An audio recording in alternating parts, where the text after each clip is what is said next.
ফুলকপি আমরা সাধারণত ভেজে রান্না করি। তো আজকের ফুলকপি আমি সিদ্ধটা করে নিয়েছি, কারণ ফুলকপি এখনের ফুলকপিতে পোকা থাকে, ওই জন্য আমি ফুলকপিটা হলুদ আর নুন দিয়ে একটু গরম জলে সিদ্ধ করে নিয়েছি।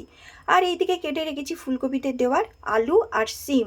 তো আলু সিম দিলে ফুলকপিটার টেস্টটা একটু অন্যরকম হয়, খেতেও ভালো লাগে। তো চলো, এবারে আমি কড়াটা বসিয়ে দিলাম। তার মধ্যে আমি 3-4 চামচের মতো একটু তেল দিয়ে নিয়েছি। তো যেহেতু ফুলকপি রান্না হবে, তেলটা তো একটু বেশি লাগবেই। আর তেল যেই গরম হয়েছে তার মধ্যে দিয়ে দিয়েছি 5 ফোড়ন।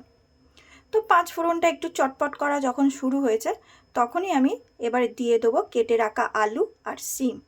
তো কেটে রাখা আলু আর সিমগুলো দিয়ে ভালো করে এটাকে আগে আমি ভেজে নেব।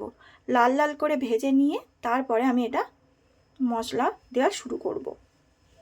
তো দেখো, আমি এইদিকে ভালো করে আলু আর সিমগুলোকে লাল লাল করে ভেজে নিয়েছি। তো ভেজে নেওয়ার পরে তার মধ্যে দিয়ে দিয়েছি একটা টমেটো কুচি। তো টমেটোটা আমি আর লম্বা লম্বা করে কেটে ওর মধ্যে দিয়ে দিয়েছি। দিয়ে আবার একটু নাড়াচাড়া করে তার মধ্যে দিয়ে দিলাম 1 চামচের মতো আদা বাটা। তো আদা বাটা দিয়ে তার মধ্যে এবারে দিয়ে দেবো বাকি মশলাগুলো।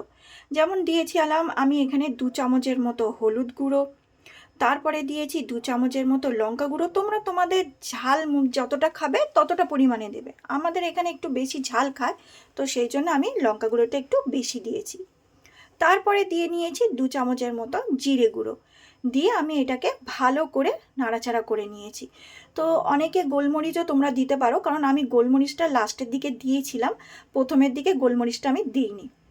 তো তারপরে যখন কষা ভালো হয়ে করে কষে নিয়েছি, কষাটা হয়ে গেছে, তারপরে আমি এর মধ্যে দিয়ে দেবো সিদ্ধ করে রাখা ফুলকপিগুলো। আর ফুলকপিগুলো আমি আগে দিইনি কেন, কারণ ফুলকপিটা একটু বেশি সিদ্ধ হয়ে গেছিলো, সেই জন্য আমি ছেড়ে ছেড়ে যাবে বলে ফুলকপিটা আমি দিয়েছি লাস্টের দিকে। তো ফুলকপি দিয়ে ভালো করে আমি আলু সিম কষে নিয়েছি। তো দেখো কি সুন্দর লাল লাল করে কষে নিয়েছি। কষে নেওয়ার পরে আমি এবারে এর মধ্যে পরিমাণ মতো জল দিয়ে দেবো। তোমরা যদি রুটি দিয়ে খাও তাহলে একটু কম জল দেবে, আর যেহেতু আমি ভাত দিয়ে আমরা খাবো, তো সেই জন্য আমি একটুখানি ঝোল মতো করেছি, তার জন্য আমি 2 গ্লাসের মতো জল দিয়েছি। তারপরে আমি দিয়ে দেব পরিমাণ মতো নুন, যেখানে আমার লেগেছে 2 চামচের মতো নুন। তো নুনটা দিয়ে আর দিয়ে দেবো 1 চামচ চিনি। যেহেতু এটা নিরামিষ তরকারি, নিরামিষ তরকারিতে তো জানোই একটু চিনি লাগেই। তারপরে আমি এটাকে 10 মিনিটের জন্য ফুটতে দিয়ে দিলাম।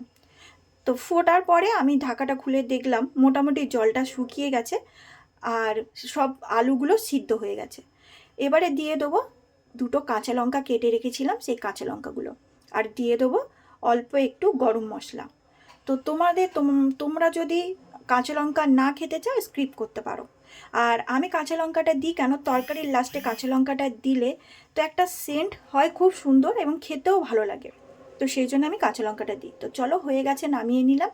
তো দেখো রেডি আমার ফুলকপির আলু সিম দিয়ে একটা তরকারি। আর এই শীতে যেহেতু সিমটা খুবই উঠেছে, এখন সিমের দামও কম, তো তোমরা আলু সিম ফুলকপি দিয়ে এরকমভাবে তরকারিটা করো, দেখবে তোমাদের টেস্টও হবে আর ভালোও লাগবে। তো চলো, ভিডিওটা কেমন লাগলো এখানেই শেষ করছি, টাটা।